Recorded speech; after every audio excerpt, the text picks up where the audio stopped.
Good afternoon and welcome back. I'm Marcus Peter. I'm blessed to be joined by a dear friend, Dr. Michael Pakaluk, and we're going to be talking about the question of sacrifice. Michael has been authoring a few pieces back to back, really, that I believe warrant our conversation pertaining to sacrifice, the question of sacrifice and blood sacrifices in Judaism. Michael Pakaluk, Dr. Michael Pakaluk, is the author most recently of The Shock of Holiness, the Romance of Everyday Life. This was, by the way, a great read, a brilliant book. Professor at Catholic University of America and an authority on Aristotelian ethics. Michael, great to speak with you again. How are you? Hi, Marcus. I'm always glad to reconnect with you, and great pieces here on. And I want to begin here with addressing the reality that we are seeing a particular kind of odium, if you will, towards the Jewish people. I'm not talking about Israel as a nation. People can have political questions about a nation. That's not the topic here. But particularly the people. And I know that's painting with broad strokes, but can we begin there? Yeah, sure. I'm happy to. Historically, the Jewish people have been the custodians of the acceptable sacrifice to our Lord. We know that sacrifice has taken place in I think you can say in all pagan countries and cultures, and it typically involves human sacrifice. But the Jewish people from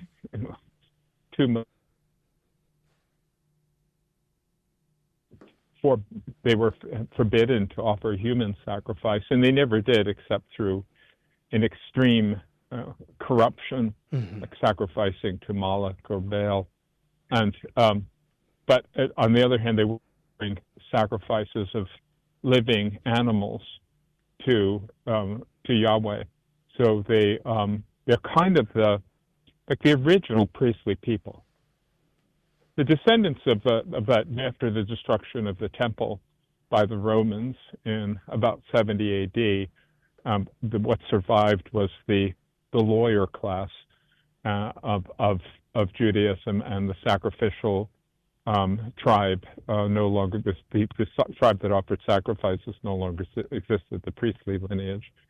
But still, if you meet a Jewish person today, it's like Walker Percy said, "Where are the Assyrians? I mean, where are the Hittites? Like, they don't exist anymore." But the Jewish people do exist. They're chosen by God. As we begin there, you very rightly touch on René Girard and this concept of mimetic desire that results in scapegoating, and you call it a misguided theory too. But I want to ask you to just present to our listeners what this is all about. Well, there's a lot of talk of Girard, but I don't actually think it's a theory that Catholics should be embracing. I think it's a kind of pseudo theory. It's a pseudo sociological and pseudo political theory. His view is that, so he states it in different ways, but let's say a main way in which we desire something is because somebody else desires it. I mean, obviously that can't always be the case, otherwise we'd have a vicious circle. There has to be somebody who originally desires something because he thinks it's good. But a lot of us do desire things because other people desire them. That's the whole basis of fashion and fads and what's in and what's out and so on, influence on the internet. It's a big phenomenon in the internet and social media. So if you then grant that people desire things, a lot of things that they desire because others desire them, that seems to put everybody in competition with everyone else, and it kind of creates a kind of culture of competition. Now, I don't know how you get from that, but Girard does, to therefore this competition gets resolved by everyone's focusing their anger and their he thinks happens. And then that once the scapegoat is offered up, then there's a kind of peace that gets established in the society. I think it's manifestly false. But, a lot of people are attracted to it today. I'm going to write a book on it. I think it has to be refuted. Catholics shouldn't believe it just because it's false. I mean, there are a lot of things similar to Christianity but are not true, actually end up being fairly deceptive, and people waste their time in things that are not really helpful. So the story of Christ is an entirely different story. It has a different basis. It doesn't operate by that mechanism at all. We can acknowledge, especially when you learn about his scapegoating mechanism and paradigm as a true sociologist, it's reductionistic when you look at the grand story of the gospel. What do you think the attraction is to Girard's way of thinking? I think because of the vacuum, which I'm trying to kind of fill, or at least explore how you fill it, in these pieces on my Substack.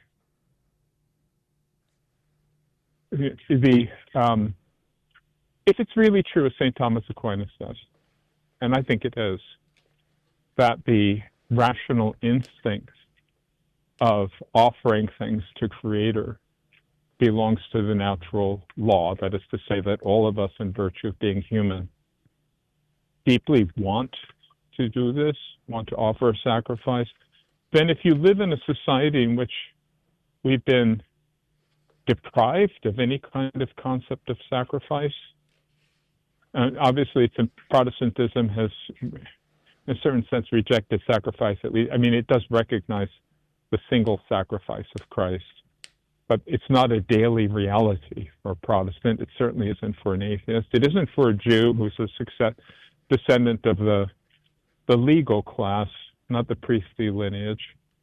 Catholics were kind of the sole custodians of a lively daily conception of a daily sacrifice, that if you went down the street to your church, it actually looked like a temple where sacrifices were being offered, and the priest would mount stairs and there would be an altar, and it was clearly the altar of sacrifice, and the language of sacrifice was being used.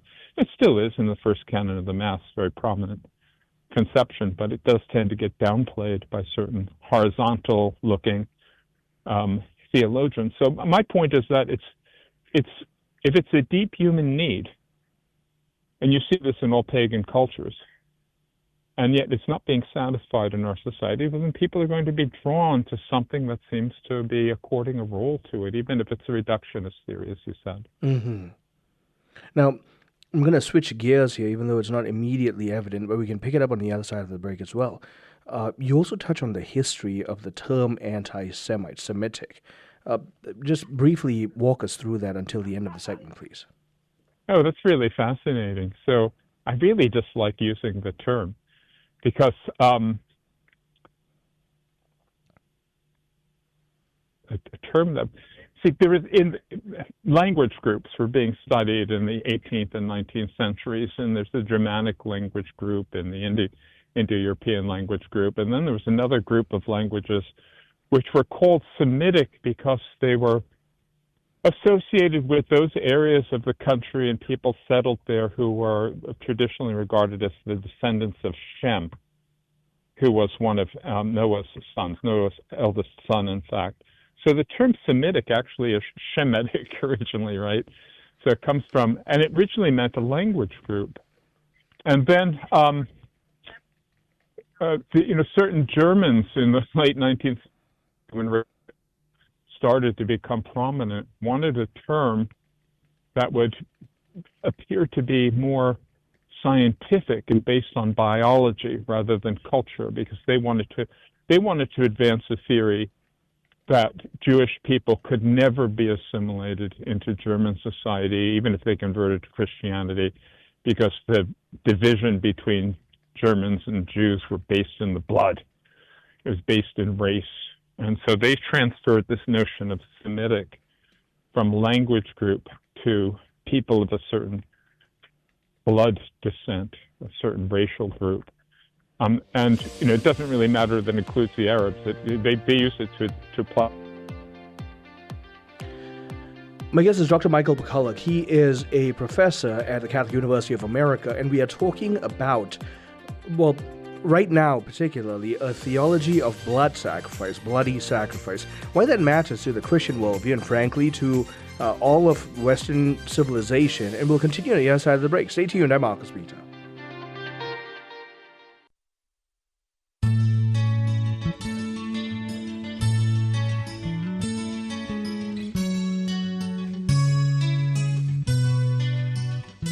Good afternoon and welcome back. I'm Marcus Peter. I'm talking with my dear friend Dr. Michael Pakaluk of Catholic University of America, and we're talking about a few pieces that he has recently put out in his Substack, particularly pertaining to the theology of blood sacrifice and what that does for our spirituality. But there's a connection here to anti-Semitism, or at the very least, the hatred of the Jewish people. And Michael's walking us through right now why he particularly cautions us against using the term anti-Semitic or the converse philo-Semitic. Michael, you can pick up where we left off, please. Yeah, but the term was coined by this notorious anti-Jewish racist called Wilhelm Marr in the late 1800s. And he wanted a seemingly scientific term which picked out a kind of enmity which he thought existed by nature between the Germanic and the Jewish races. He viewed these two races as locked in war. Remember, the Jewish race would win unless the Germans in an organized way rose up and destroyed them, which happened. He prepared the way for Hitler, who was a horrible, demonic person. But that's the origin of this term.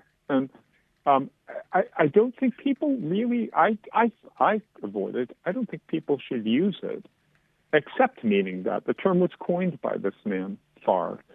And by the way, as you said, philo-Semitic was somebody who, probably because of blood, had affection for the Jewish people. I love the Jewish people, but I would never say I'm philo or philo-Semitic. Mm-hmm.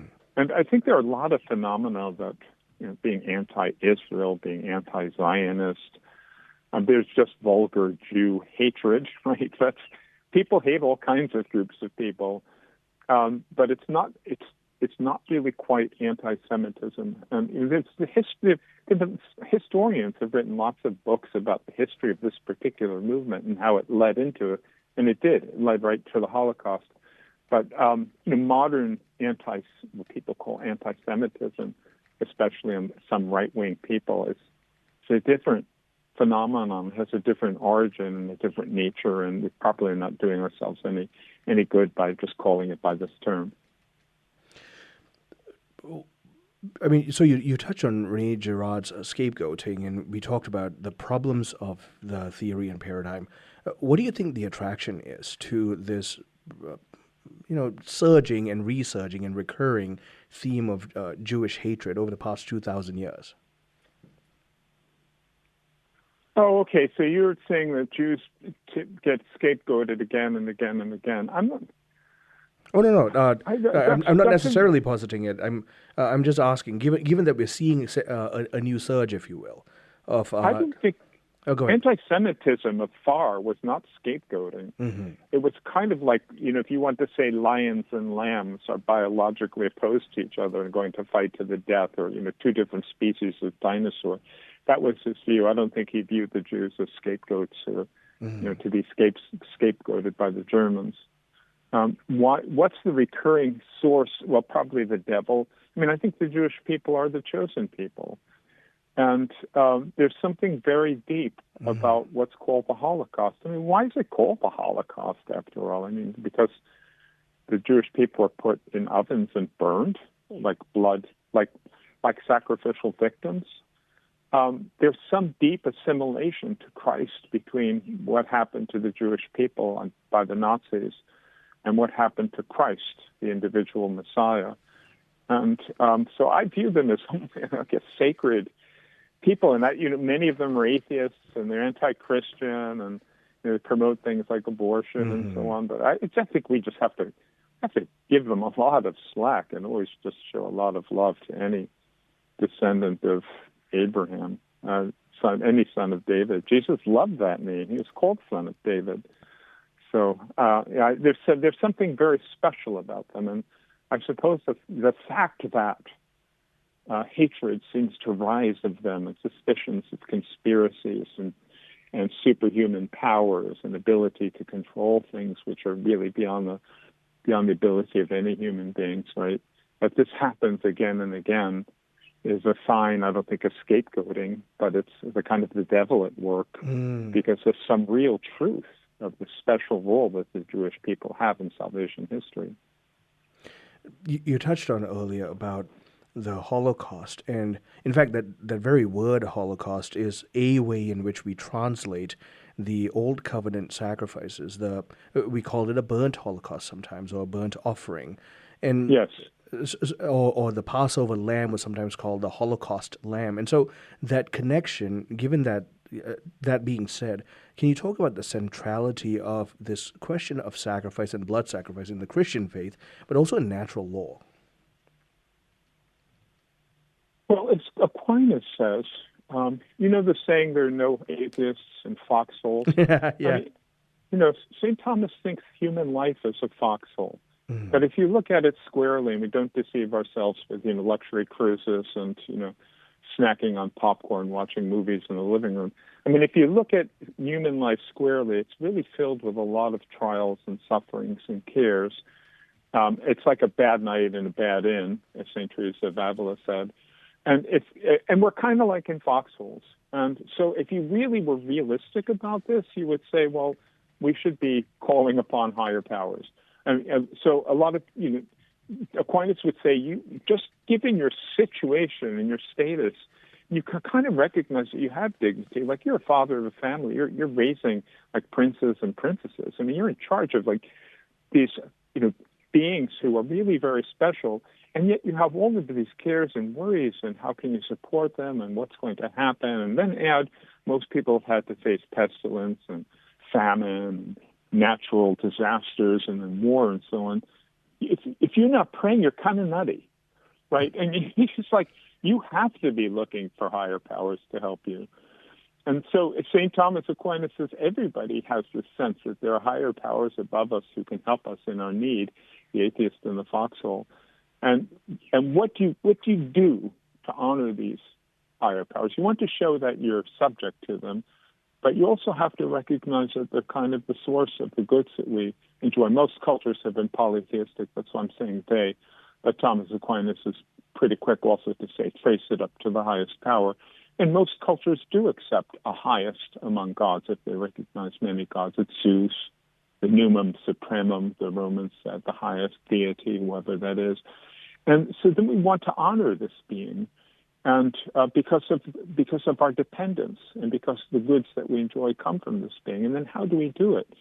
Well, it's clear the instinct of the human race has been to sacrifice, which means to take something precious of your own and to offer it up in some deliberate way, and in some kind of routinized, ritualized way, and then destroy it. I mean, that's the most fascinating thing. You slit its throat, you pour out its blood, you sprinkle the blood on the altar first of all, and then on others to benefit from the life of this sacrificed victim.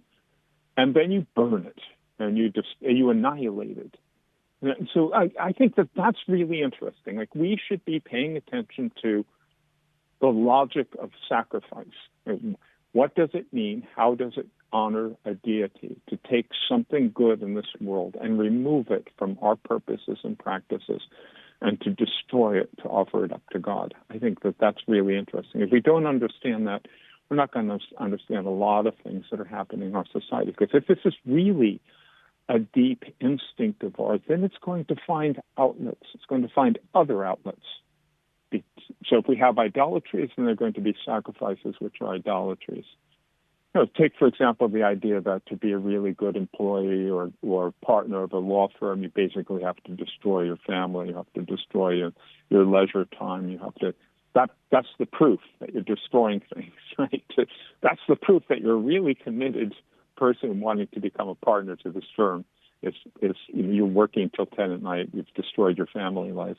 The sacrifices will be sought. That's what I want to say. They will be sought. So we have to recognize the logic of sacrifice, and then recognize that the good God in his providential consideration of his church actually has given us a sacrifice. And we have to reject this business of trying to kind of dumb down the Mass so it's just a happy meal. The Mass is a sacrifice. And it's a meal also. It's also a meal. But if you look at the kind of the theology and the history of sacrifice, the peace that was established among the people who participated in the banquet following the sacrifice was because of the sacrifice.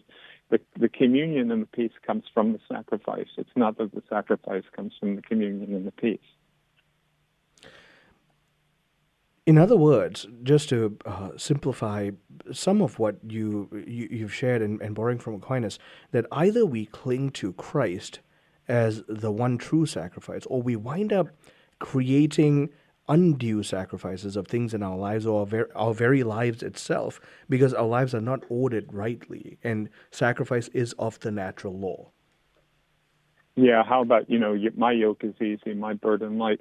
Hey, how about this for sacrifice? All you have to do is bring up some bread and wine. I know. Right? You don't have to destroy your children. You don't have to kind of wreck things. I know, we got it easy. Yeah. Like, you know what an ox meant in the ancient world? It'd be like taking your new, Porsche and blowing it up. God's not asking you to do that. An ox was very, very important part of the household. Mm-hmm. It's like... Yeah. So he asks for something that's really, in my Substack, one of them I say it's like Naaman, who all he had to do is bathe 7 times in the river. Like he didn't have to do, and he didn't have to kind of walk around the world several times. Just very simple. God asks of us, but do acknowledge the sacrifice. Michael, as usual, tremendous joy and honor. Thank you so much for your time. A lot of fun. Thanks, Marcus. My guest has been Dr. Michael Pakaluk. He is a professor at Catholic University of America. We've been talking about sacrifice and its centrality in the Christian life. I'm Marcus Peter.